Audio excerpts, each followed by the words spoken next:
ಶ್ರೀ ಗುರು ರಾಘವೇಂದ್ರಾಯ ನಮಃ. ಎಲ್ಲರಿಗೂ ನನ್ನ ನಮಸ್ಕಾರಗಳನ್ನ ತಿಳಿಸ್ತಾ ಈ ವಿಡಿಯೋದಲ್ಲಿ ನಾಳೆ ಬರ್ತಿರುವಂತಹ ಭಾವುಕ ಅಮಾವಾಸ್ಯೆ ಅಥವಾ ಈ ಭಾವುಕ ಅಮಾವಾಸ್ಯೆನ ಶನಿ ಅಮಾವಾಸ್ಯೆ ಅಂತ ಕೂಡ ಹೇಳ್ತೀವಿ. ಅದ್ರ ಜೊತೆಗೆ ನಾಳೆ ಶನಿ ಜಯಂತಿ ಕೂಡ ಬಂದಿದೆ, ಅದ್ರ ಬಗ್ಗೆ ತಿಳಿಸ್ಕೊಡ್ತಾ ಇದ್ದೀನಿ. ಅದಕ್ಕೂ ಮುಂಚೆ ಇವತ್ತು ಬೆಳಗಿನ ಜಾವ ಪ್ರತಿನಿತ್ಯದ ಹಾಗೆ ರಾಘವೇಂದ್ರ ಸ್ವಾಮಿಯವರಿಗೆ ಸೇವೆನ ಸಲ್ಲಿಸುವಾಗ ಹೊಸದಾಗಿ ಬಂದಿರುವಂತಹ ಮನೆಗೆ ರಾಘವೇಂದ್ರ ಸ್ವಾಮಿಯವರ ಮೂರ್ತಿನ ದೇವ್ರ ಮನೆಯಲ್ಲಿಟ್ಟು ಪೂಜೆನ ಸಲ್ಲಿಸಿದಾಗ ಹೊಸದಾಗಿ ತಂದಿರುವಂತಹ ರಾಘವೇಂದ್ರ ಸ್ವಾಮಿಯವರ ಮೂರ್ತಿಯಿಂದ ಕೂಡ ಇವತ್ತು ನನಗೆ ಆಶೀರ್ವಾದ ಸಿಕ್ತು. ಸಿಕ್ಕಾಬಟ್ಟೆ ಖುಷಿಯಾಯಿತು, ಅಂದ್ಕೊಂಡೇ ಇರಲಿಲ್ಲ. ಇನ್ನೊಂದು ಏನು ವಿಷಯ ಅಂತ ಅಂದರೆ ನಮ್ಮ ಮನೇಲಿರುವಂತಹ ಎಲ್ಲ ದೇವ್ರ ಫೋಟೋಗಳಿಂದ ಮತ್ತು ವಿಗ್ರಹಗಳಿಂದ ಕೂಡ ನನಗೆ ಆಶೀರ್ವಾದ ಸಿಕ್ಕಿದೆ. ಹೊಸದಾಗಿ ಬಂದಿರುವಂತಹ ರಾಘವೇಂದ್ರ ಸ್ವಾಮಿಯವರ ಮೂರ್ತಿಯಿಂದ ಇವತ್ತು ನನಗೆ ಆಶೀರ್ವಾದ ಸಿಗುತ್ತೆ ಅಂತ ಅಂದ್ಕೊಂಡೇ ಇರಲಿಲ್ಲ. ರಾಘವೇಂದ್ರ ಸ್ವಾಮಿಯವರ ಸ್ತೋತ್ರಗಳನ್ನ ಹೇಳ್ತಾ ರಾಯರ ಮುಂದೆ ಕೂತಿರುವಾಗ ನನಗೆ ಸಡನ್ನಾಗಿ ರಾಯರು ಆಶೀರ್ವಾದ ಮಾಡಿದ್ರು. ಅದು ರಾಘವೇಂದ್ರ ಸ್ವಾಮಿಯವರಿಗೆ ಹೂವಿಟ್ಟು ಎಷ್ಟೋ ಹೊತ್ತಾಗಿತ್ತು ಮತ್ತು ದೀಪ ಹಚ್ಚಿ ಕೂಡ ಎಷ್ಟೋ ಹೊತ್ತಾಗಿತ್ತು. ಅದಾದಮೇಲೆ ಒಂದು 25-30 ನಿಮಿಷ ಹತ್ರ ನನಗೆ ರಾಯರು ಆಗ ಹೊಸದಾಗಿ ತಂದಿರುವಂತಹ ರಾಘವೇಂದ್ರ ಸ್ವಾಮಿಯವರ ಮೂರ್ತಿಯಿಂದ ಆಶೀರ್ವಾದ ಮಾಡಿದ್ರು. ಸಿಕ್ಕಾಬಟ್ಟೆ ಖುಷಿಯಾಯಿತು. ರಾಘವೇಂದ್ರ ಸ್ವಾಮಿಯವರಿಂದ ಹೂವಿನ ಮೂಲಕ ಆಶೀರ್ವಾದ ಅಷ್ಟು ಸುಲಭ ಅಲ್ಲ ಪಡ್ಕೊಳ್ಳೋದು. ನಿಷ್ಕಲ್ಮಶವಾದಂತಹ ಮನಸ್ಸಿಂದ ರಾಯರ ಮೇಲೆ ಅಪಾರವಾದ ಪ್ರೀತಿ ಗೌರವನ ಇಟ್ಕೊಂಡು ಮನಸ್ಸಲ್ಲಿ ಯಾವುದೇ ಕಲ್ಮಶಗಳು ಇರಲೇಬಾರ್ದು. ಯಾವುದೇ ಅಂತ ಅಂದರೆ ನಾನು, ನಂದು, ನನ್ನಿಂದಲೇ, ನನಗೇ ಬೇಕು, ನನ್ನಿಂದನೇ ಎಲ್ಲ ಆಗ್ತಿರೋದು, ಈ ರೀತಿ ಕೆಲವೊಂದಷ್ಟು ಗುಣಗಳು ಇರಲೇಬಾರ್ದು. ರಾಘವೇಂದ್ರ ಸ್ವಾಮಿಯವರಿಗೆ ನಾವು ಪೂಜೆನ ಸಲ್ಲಿಸುವಾಗ ಏನೋ ಒಂದು ಸಣ್ಣ ಪುಟ್ಟ ತಪ್ಪಾದರೂ ಕ್ಷಮಿಸ್ತಾರೆ, ಅದನ್ನು ಆ ಪೂಜೆನ ಸ್ವೀಕಾರ ಮಾಡ್ತಾರೆ. ಆದರೆ ಮನಸ್ಸಿನ ಶುದ್ಧತೆ ಇಲ್ಲ ಅಂತ ಅಂದರೆ ನಮ್ಮ ಪೂಜೆನ ಸ್ವೀಕಾರ ಮಾಡಿದ್ರು ನಮಗೆ ಆಶೀರ್ವಾದ ಸಿಗೋದು ತುಂಬಾ ಕಷ್ಟ. ನಮಗೆ ರಾಘವೇಂದ್ರ ಸ್ವಾಮಿಯವರಿಂದ ಹೂವಿನ ಮೂಲಕ ಆಶೀರ್ವಾದ ಸಿಗಬೇಕು ಅಂತ ಅಂದರೆ ಮನಸ್ಸಿನ ಶುದ್ಧತೆ ಬಹಳ ಮುಖ್ಯ. ಮನಸ್ಸಿನ ಶುದ್ಧತೆ ಇದ್ದಾಗ ನಾನು ಕೇಳ್ತೇ ಇದ್ರು ರಾಘವೇಂದ್ರ ಸ್ವಾಮಿಯವರಂತೂ ನನಗೆ ಪ್ರತಿನಿತ್ಯ ಪ್ರತಿ ಸಲ ದೇವ್ರ ಮನೆಗೆ ಹೋದಾಗ ನನಗೆ ಆಶೀರ್ವಾದ ಮಾಡೇ ಮಾಡ್ತಾರೆ. ಸಿಕ್ಕಾಬಟ್ಟೆ ನನ್ನ ಶಾರ್ಟ್ಸ್ಗಳಲ್ಲಾಗಲಿ ವಿಡಿಯೋಗಳಲ್ಲಾಗಲಿ ರಾಯರ ಆಶೀರ್ವಾದದ ಕ್ಲಿಪ್ಪಿಂಗ್ಸ್ಗಳು ಹಾಕ್ಕೊಳ್ತಾನೆ ಬರ್ತಿದ್ದೀನಿ. ಇವತ್ತು ಕೂಡ ರಾಘವೇಂದ್ರ ಸ್ವಾಮಿಯವರ ಆಶೀರ್ವಾದ ಸಿಕ್ತು. ಎಷ್ಟು ಖುಷಿ ಆಯಿತು ಅಂತ ಅಂದರೆ ಅಷ್ಟಿಷ್ಟಲ್ಲ, ಅಂದ್ಕೊಂಡೇ ಇರಲಿಲ್ಲ ನಿಜವಾಗ್ಲೂ. ಮತ್ತು ಆ ಮೂರ್ತಿನ ನಿನ್ನೆ ನಾನು ಮುಟ್ಟಿರಲಿಲ್ಲ, ಇವತ್ತು ಮುಟ್ಟು ನೋಡಿದಾಗ ಲೈಟ್ ವೆಯ್ಟ್ ಇದೆ. ನೋಡೋದಕ್ಕೆ ನಾನು ಕೂಡ ನಿನ್ನೆ ನನ್ನ ಮಗಳು ಹಿಡಿದಾಗ ಭಾರವಾಗಿದ್ದೇನೋ ಅಂತ ಅನ್ಕೋತಿದ್ದೆ. ಯಾವುದೇ ರೀತಿ ಸ್ವಲ್ಪ ಕೂಡ ವೆಯ್ಟ್ ಅನ್ನೋದೇ ಇಲ್ಲ, ಲೈಟ್ ವೆಯ್ಟ್ ಆಗಿದೆ ಮೂರ್ತಿ. ಸಿಕ್ಕಾಬಟ್ಟೆ ಖುಷಿ ಆಯಿತು. ನಾನು ನನ್ನ ಮಗಳು ಹಾಸ್ಟೆಲ್ಗೆ ಹೋಗ್ತಾಳೆ ಇನ್ನು ಸ್ವಲ್ಪ ದಿನಗಳಲ್ಲಿ, ರಾಘವೇಂದ್ರ ಸ್ವಾಮಿಯವರ ಮೂರ್ತಿ ಕೊಡಬೇಕು, ಯಾವುದೊಂದು ಕೊಡೋಣ ಅಂತ ಅಂದ್ಕೊಳ್ತಿದ್ದೆ. ನೋಡಿದ್ರೆ ಇದು ಪರ್ಫೆಕ್ಟ್ ಇದೆ, ಅವಳಿಗೆ ಲೈಟ್ ವೆಯ್ಟ್ ಇದೆ. ಇವತ್ತು ನಾನು ಮುಟ್ಟು ನೋಡಿದೆ ಹಾಲಿಂದ ದೇವ್ರ ಮನೆಗೆ ತರಬೇಕಾದ್ರೆ, ಇದೇನಿದು ಇಷ್ಟು ಲೈಟ್ ವೆಯ್ಟ್ ಇದೆಯಲ್ಲ ಅಂತ ಅಂದ್ಕೊಂಡೆ. ಇದು ಪರ್ಫೆಕ್ಟ್ ಅಂತ ಅನ್ನಿಸ್ತಿತ್ತು. ರಾಯರನ್ನ ಕೇಳಿದ್ದೀನಿ, ಸ್ವಾಮಿ ನೀವು ಒಪ್ಕೊಂಡ್ರೆ ಇದನ್ನು ನನ್ನ ಮಗಳ ಹತ್ರ ಕೊಟ್ಟು ಕಳಿಸ್ತೀನಿ ಹಾಸ್ಟೆಲ್ಗೆ ಅಂತ. ನೋಡಬೇಕು ಏನು ಮಾಡ್ತಾರೆ ರಾಯರು ಅಂತ.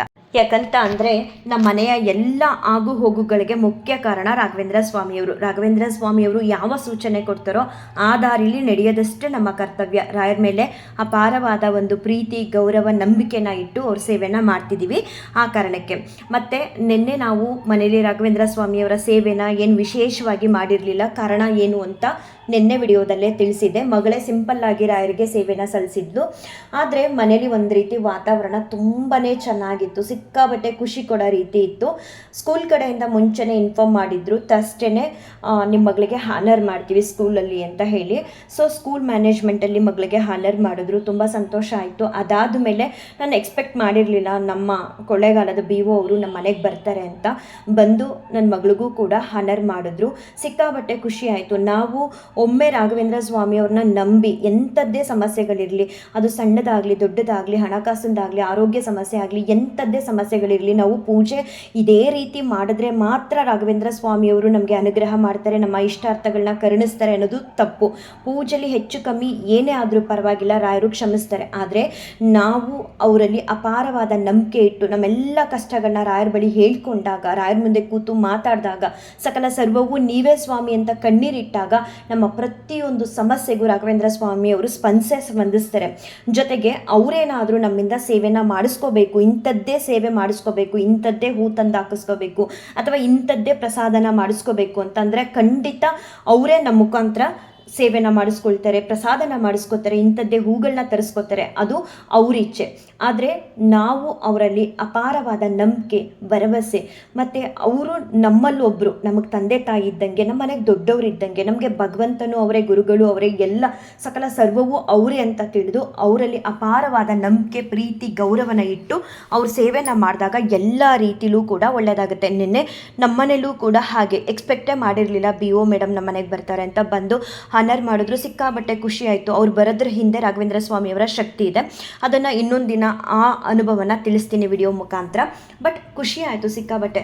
ರಾಘವೇಂದ್ರ ಸ್ವಾಮಿಯವರೇ ಹಾಗೆ ಅವ್ರ ಮನೆ ಮಕ್ಳಿಗಾಗಲಿ, ಅವರ ಭಕ್ತರಿಗಾಗಲಿ ಏನು ಸಲ್ಲಬೇಕು ಅದನ್ನು ಸಲ್ಲಿಸ್ತಾರೆ ಅನ್ನೋದು ನಿನ್ನೆ ನನಗೆ ಅರ್ಥ ಆಯಿತು. ಸಿಕ್ಕಾಬಟ್ಟೆ ಖುಷಿ ಆಯಿತು. ರಾಯರಿಗೂ ಕೂಡ ಥ್ಯಾಂಕ್ಸ್ ಹೇಳಿದೆ. ಹಾಗೆ ರಾಯರ ಮಟ್ಟಕ್ಕೂ ಹೋಗಿ ನನ್ನ ಮಗಳನ್ನ ಕಳಿಸ್ಬಿಟ್ಟು ಅಲ್ಲಿರೋರು ಎಲ್ಲರಿಗೂ ಕೂಡ ಸ್ವೀಟ್ ಕೂಡ ಕೊಡಿಸ್ದೆ. ಒಂದು ರೀತಿ ಸಿಕ್ಕಾಬಟ್ಟೆ ಖುಷಿ ವಾತಾವರಣ ಇತ್ತು ನಿನ್ನೆ ಮನೇಲಿ. ನಾನು ಆವಾಗಲೇ ವಿಡಿಯೋದಲ್ಲಿ ಹೇಳಿದಾಗೆ ನಮ್ಮನೆಯ ಎಲ್ಲ ಆಗು ಹೋಗುಗಳಿಗೆ ಮುಖ್ಯ ಕಾರಣನೇ ರಾಘವೇಂದ್ರ ಸ್ವಾಮಿಯವರು. ಹಾಗಾಗಿ ನಿನ್ನೆ ರಾಯರ ದಯೆಯಿಂದ ಮನೇಲಿ ಒಂದು ರೀತಿ ಖುಷಿಯಾದ ವಾತಾವರಣ ಇತ್ತು. ಇನ್ನು ನಾಳೆ ಅಂದರೆ ಮೇ 16ನೇ ತಾರೀಕು ಶನಿವಾರ ಭಾವುಕ ಅಮಾವಾಸ್ಯೆ ಜೊತೆಗೆ ಶನಿ ಜಯಂತಿ ಕೂಡ ಬಂದಿದೆ. 13 ವರ್ಷಗಳ ನಂತರ ಈ ರೀತಿಯಾಗಿ ಜೊತೆಲಿ ಬರ್ತಿರೋದು ಭಾವುಕ ಅಮಾವಾಸ್ಯೆ ಹಾಗೂ ಶನಿ ಜಯಂತಿ. ನಮ್ಮ ಎಷ್ಟೋ ಕಷ್ಟ ಕಾರ್ಪಣ್ಯಗಳಿಗೆ ಶನಿದೇವರ ಒಂದು ಅನುಗ್ರಹ ಇಲ್ಲದೆ ಇರೋದು ಕೂಡ ಕಾರಣ ಆಗಿರುತ್ತೆ. ಶನಿದೇವರ ಅನುಗ್ರಹ, ಆಶೀರ್ವಾದ ಪ್ರತಿಯೊಬ್ಬರಿಗೂ ಕೂಡ ಬಹಳ ಮುಖ್ಯ. ನಮ್ಮ ಕರ್ಮ ಫಲಗಳಿಗೆ ತಕ್ಕಾಗಿ ಪ್ರತಿಫಲನ ಕೊಡೋರು ಅಂತ ಅಂದರೆ ಶನಿದೇವರು. ಅತ್ಯಂತ ಗ್ರಹಗಳಲ್ಲೇ ವಿಶೇಷವಾದಂತಹ ಮತ್ತು ಶಕ್ತಿಶಾಲಿಯಾದಂತಹ ಗ್ರಹ ಅಂತ ಅಂದರೆ ಅದು ಶನಿ ಗ್ರಹ. ನಾವು ಆ ಶನಿ ಪರಮಾತ್ಮನ, ಆ ಶನಿ ಗ್ರಹದ ಅನುಗ್ರಹ ಆಶೀರ್ವಾದನ ಪಡ್ಕೊಂಡಾಗ ನಮ್ಮ ಸಾಕಷ್ಟು ಕಷ್ಟ ಕಾರ್ಪಣ್ಯಗಳು ಗುರುಬಲದ ಜೊತೆಗೆ ಶನಿ ಗ್ರಹದ ಅನುಗ್ರಹ ಇದ್ದಾಗ ದೂರ ಆಗುತ್ತೆ.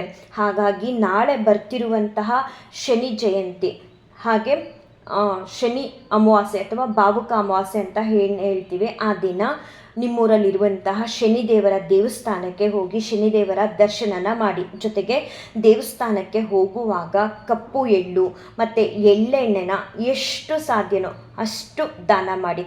ಅರ್ಧ kg, 1 kg ಅಥವಾ 1/4 kg ಎಳ್ಳು, 1/4 ಲೀಟ್ರು ಎಳ್ಳೆಣ್ಣೆನ ತೊಗೊಂಡೋಗ್ಬಿಟ್ಟು ಶನಿದೇವ್ರ ದೇವಸ್ಥಾನಕ್ಕೆ ಕೊಟ್ಟು ಶನಿದೇವರ ದರ್ಶನನ ಮಾಡಿ, ಶನಿದೇವ್ರಿಗೋಸ್ಕರ ಒಂದು ಸ್ತೋತ್ರನ ಹೇಳ್ತೀನಿ ಕೊನೆಯಲ್ಲಿ.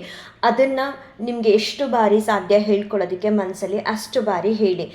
ಮತ್ತು ಆ ಸ್ತೋತ್ರನ ಹೇಳೋದಕ್ಕಾಗಲ್ಲ ಅಂತ ಅಂದರೆ ಓಂ ಶನೇಶ್ವರಾಯ ನಮಃ ಅನ್ನೋ ಸ್ತೋತ್ರನೂ ಕೂಡ ಹೇಳ್ಕೋಬಹುದು. ಅಥವಾ ನೀಲಾಂಜನ ಸಮಾಭಾಸಂ ರವಿಪುತ್ರಂ ಯಮಾಗ್ರಜಂ ಛಾಯಾ ಮಾರ್ತಾಂಡ ಸಂಭೂತಂ ತಂ ನಮಾಮಿ ಶನೇಶ್ವರಂ. ಶನಿದೇವ್ರಿಗೆ ಸಂಬಂಧಪಟ್ಟಂತಹ ಸ್ತೋತ್ರಗಳು ನಿಮಗೆ ಗೊತ್ತಿದ್ದರೆ ಶನಿದೇವ್ರ ದರ್ಶನಕ್ಕೆ ಅಂತ ಹೋದಾಗ ಭಗವಂತನ ಮುಂದೆ ಕೂತು ಹೇಳ್ಕೊಂಡ್ರೆ ತುಂಬ ಒಳ್ಳೆಯದು.